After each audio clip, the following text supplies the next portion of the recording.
Greetings and konnichiwa, and welcome to the Onyx Tavern. I'm your host, Rick the Barkeep, bringing you podcast number 99 here at the Tavern, presented by Hirotaku.com. So a few episodes ago, I went ahead and did a list of what I thought were the 5 most underutilized pieces of technology within the Power Rangers universe. And in that episode, I basically outlined technology that had been introduced in either several episodes or several seasons, a singular episode, or even a singular moment that, for whatever reason, were not utilized in later shows, later episodes, later seasons, whatever. And talked about kind of the logical points of they should be utilized and kind of asked questions, why not? Well, while looking at the clips from the final episode of Power Rangers Super Mega Force, the Legendary Battle, another piece of technology, or set of technology, if you will, came to mind. So I went back and watched the episode in which this technology was introduced, wrote a few notes, and now I want to go ahead and talk about it with you guys. Because this is the number 6 piece of technology that was never utilized that I think, logically, from both an in-universe and even a production standpoint, should have been used. And I firmly believe that some sort of follow-up was intended for it. And the ironic thing of it all is it took Super Mega Force to bring that story full circle. Or supposedly. Now, what am I talking about?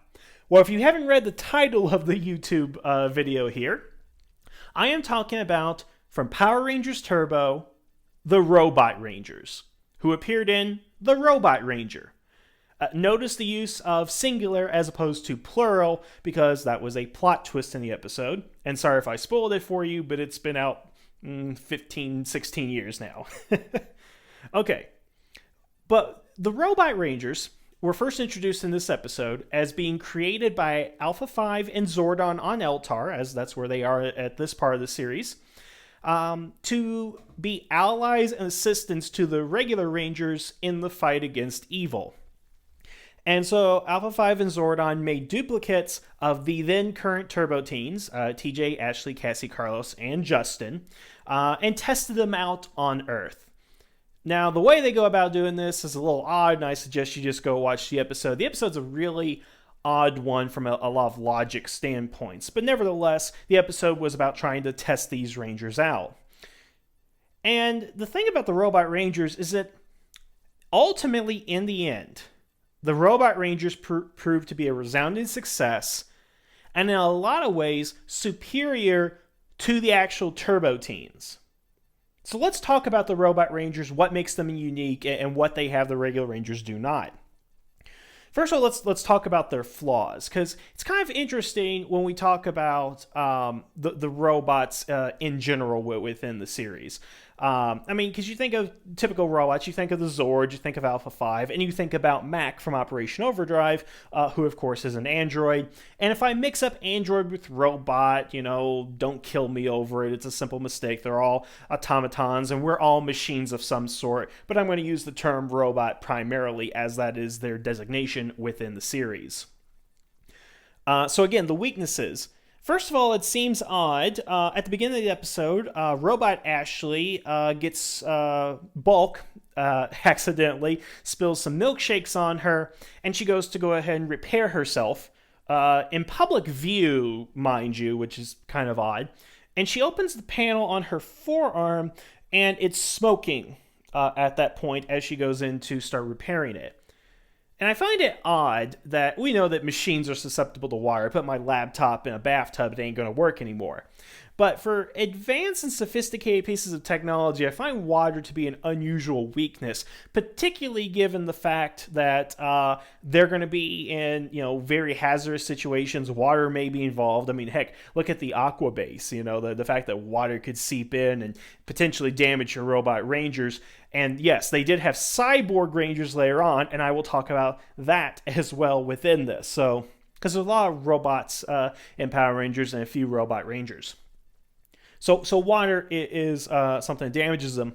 It's also indicated the Rangers do not have a sustained power source within their body. There's a scene where TJ is powering himself up at a locker within the high school, which to me is the worst place to put this power source because you think that'd be something that the command center that they need. So the Rangers do not have any type of sustained power source. For those of you who follow other science fiction, you know that androids like Data have he has his own sustained power source within his body. He doesn't need to plug in the charger to get himself going. Or Bender from Futurama, who is ran by alcohol, basically. He just needs to consistently drink.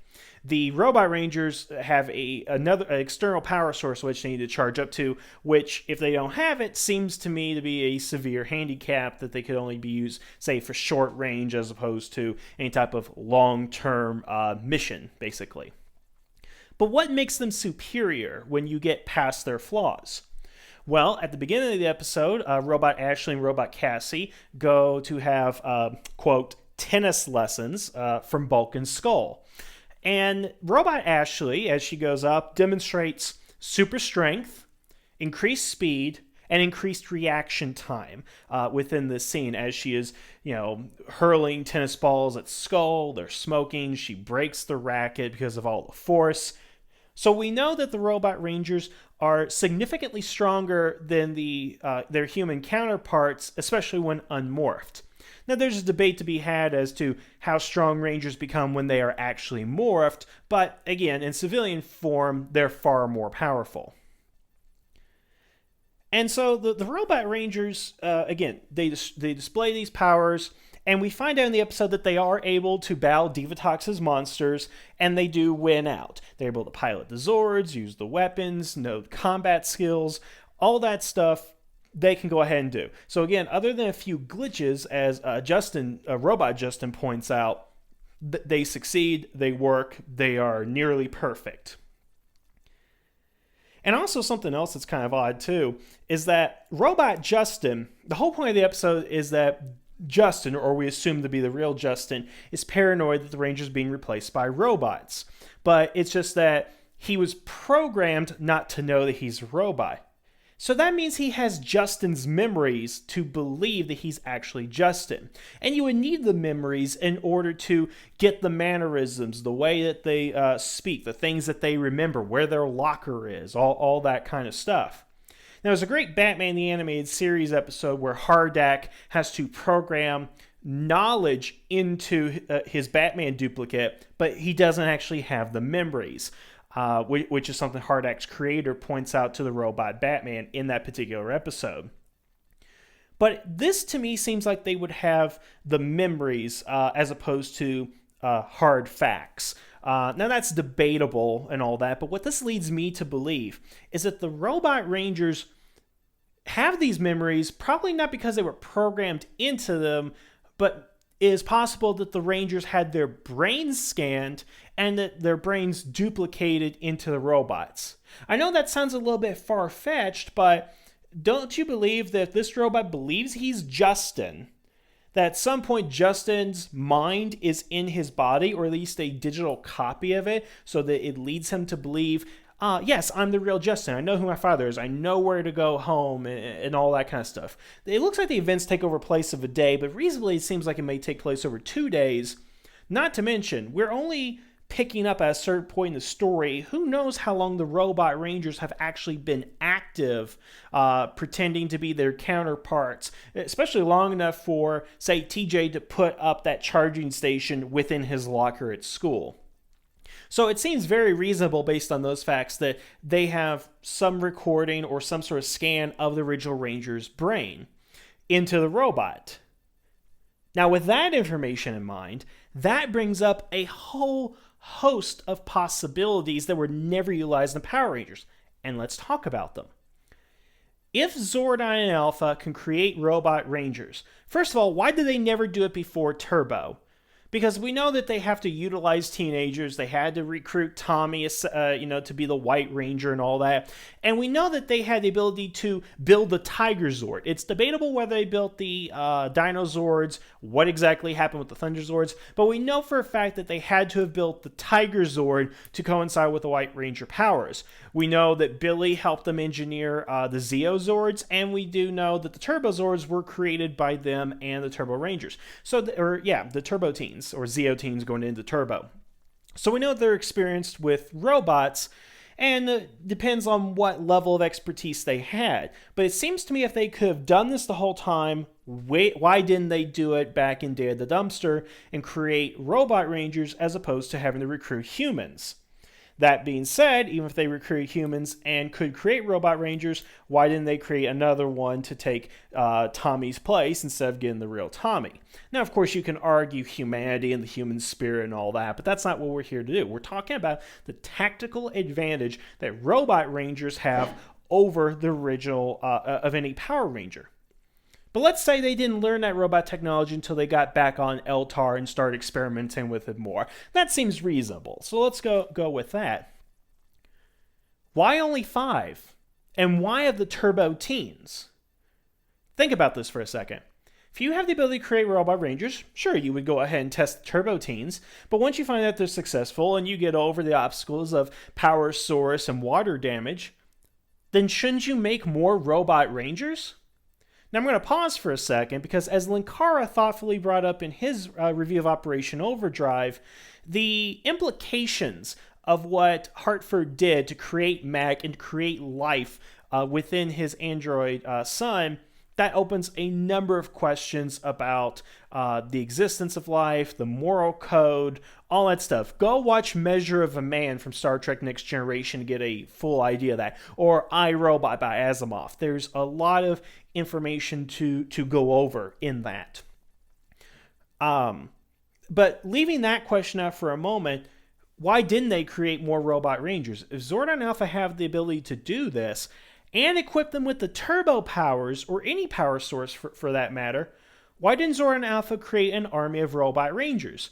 Would have been very helpful in the invasion of Eltar by Dark Spectre. Now, we could claim that they did and the robots failed, but I would think an army of robots against Dark Spectre, especially Power Ranger robots, would have proved a great success. And then why does it have to be based on Turbo Teens? If my theory is correct that they had to scan the brains of the Rangers to get them to get the mannerisms and act like them and have their memories and all that, well, why not just call Tommy up to Eltar, which I'm sure is something he can do, say, hey, we need to scan your brain a little bit, and suddenly you have 500 Tommy robots, the greatest Ranger, if you want to call them that, and you have, 500 White Rangers and Zeo Rangers and Turbo Rangers, an army of Tommies, which is, I'm sure, some fangirl's dream out there. That's something you can do. And again, if they are based on skill, who's more knowledgeable in martial arts at this point than Tommy? Tommy is one of the ultimate martial artists in the Power Rangers universe, leading up to Turbo, and arguably still in the series even after Turbo and up to Super Mega Force. So how come he was not utilized as a template, or any of the other Ranger characters who have been prime candidates for that? So we have this thing of not creating enough robots, and then of course not creating ones based off of more skilled fighters. Because let's be honest, Justin may be intelligent, but intelligence can be programmed into a robot, and you can make the robot smarter than Justin. But when it comes to possibly replicating fighting skills, which they had to do when they're programming these guys, then wouldn't Tommy or Jason or Trini be better candidates in which to do that? So those are a couple of issues that were never brought up. But let's talk about things in the episode itself. We know for a fact that there are 10 of them. How come there wasn't a scene where all 10 of them were fighting at the same time? Of course, you can argue they couldn't all use the turbo powers at once, but again, the speculation I have, and this leads into later things, is that they had their own turbo powers, that they duplicated the powers, which is something Stormblaster did in Power Rangers in Space, in which Justin had a spare morpher within him, or duplicated morpher, and then of course TJ later has a duplicated morpher or spare morpher in Forever Red. So it's not out of the realm of possibility. This episode should have had 10 Robot Rangers fighting at the same time. And why did the Robot Rangers had to go ahead and leave? Why did they not stay or at least come back? One of the main criticisms of the Animorph series, for those of you who have read it, is that the Chi, a race of ancient androids who have been on Earth for thousands of years, were not utilized more within the series.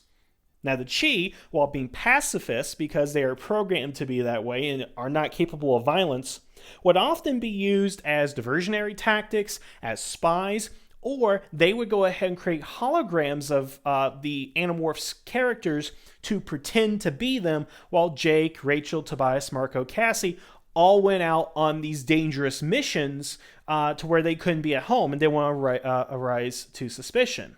And of course, the criticism is, well, if you have these robots that could do that kind of stuff, then why don't they just imitate them the whole time while the Animorphs go out and fight these battles? That way they don't have to worry about time schedules and family and social life. The Chi can do all that while they commit themselves to the war. The same thing applies here.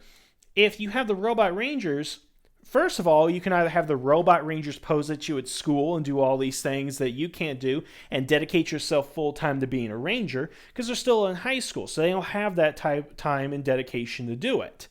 Or vice versa, have the teens retire, or not even have them at all, and have the Robot Rangers do all the fighting.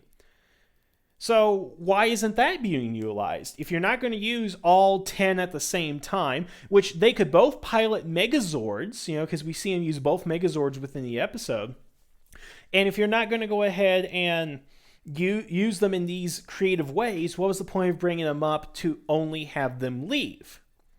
Now, I suspect the reason this was done, so those of you who follow Sentai will know there was a crossover between Car Ranger and Mega Ranger, the respected series for Power Rangers Turbo and Power Rangers in Space. I suspect it was at this point they knew they were going to do Power Rangers in Space and wanted to do the crossover episode. Now, as you know, what we got was just the original Justin coming back with Storm Blaster, and it was the 5 Space Rangers and Justin fighting off Piranhatrons and Quantrons in the episode. That's what we got.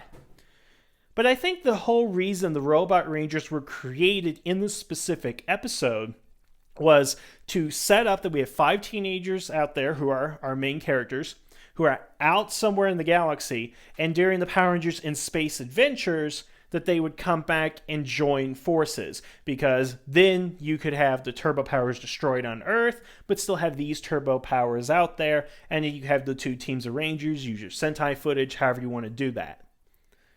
For reasons that I don't think anybody really knows except the production staff, that was never done.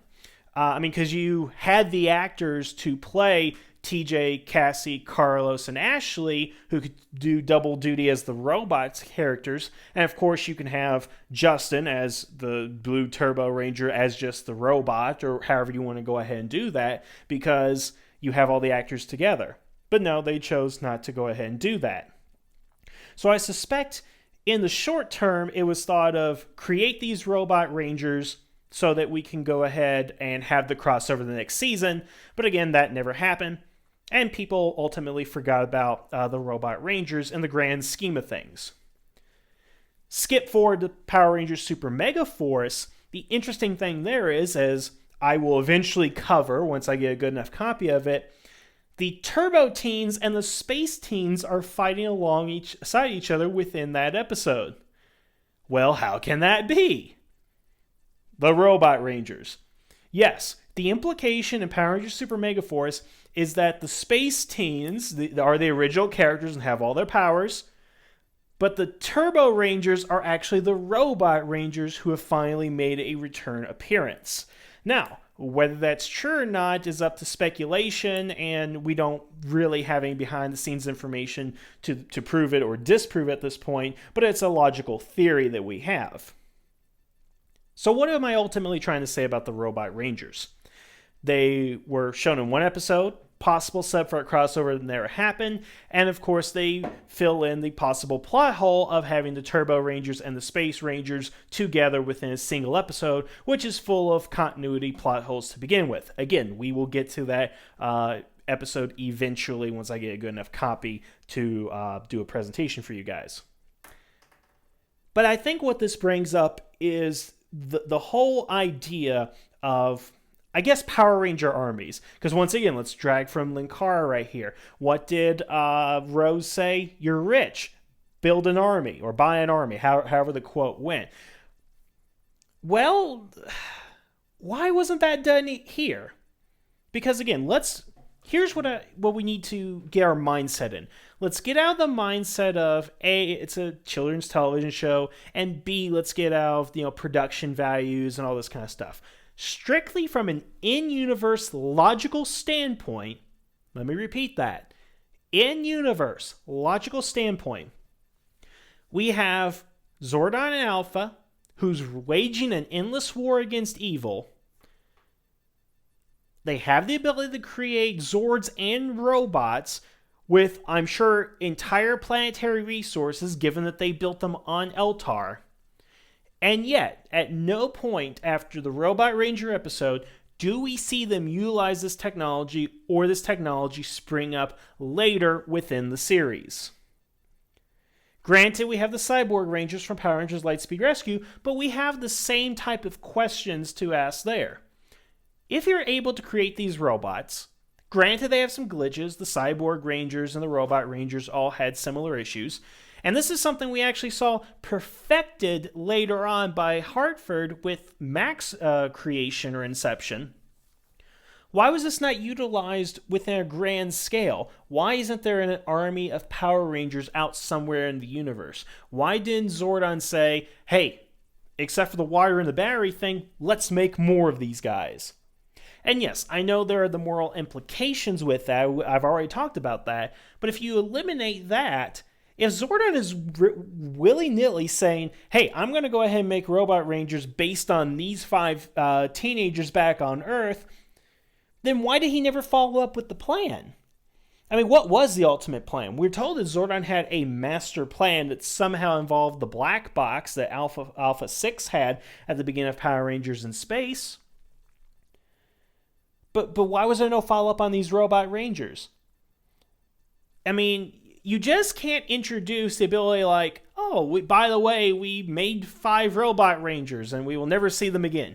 I mean, you can't do that. At least in Power Rangers Lightspeed Rescue, there was a reasonable explanation, that they went haywire. They had these mechanical failures, and of course, the humans are going to be superior in that particular situation. Because the Cyborg Rangers were not sentient. They were just programmed to do their job.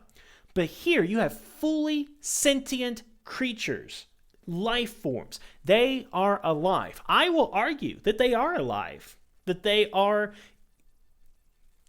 I don't know if you'd say they have a soul or whatever, but they are self-aware. I think, therefore I am. Moriarty from another Star Trek episode. So I don't get that. Why was this something that was not utilized within the Power Rangers universe? Again, it was never followed up in Power Rangers in Space, and it's never been utilized in any other series. I mean, wouldn't it be a great series to have like a bunch of Robot Rangers? Like they don't know they're robots, or they know they're robots and trying to find their creator? You can have Power Rangers V'ger, for crying out loud. That would be an awesome series, don't you think?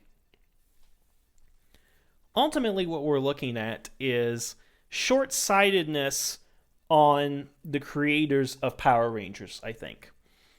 And just people who write stories in general. One of the hardest things you have to struggle with, I think, as a writer, is thinking about the logical holes in your story, which is where peer review is great. To have somebody else look at your story and point these problems out, and you have to go ahead and fix them.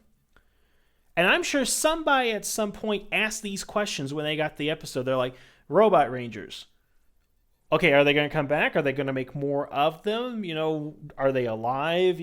Everything that I've just brought up, I'm sure at some point somebody had to think about.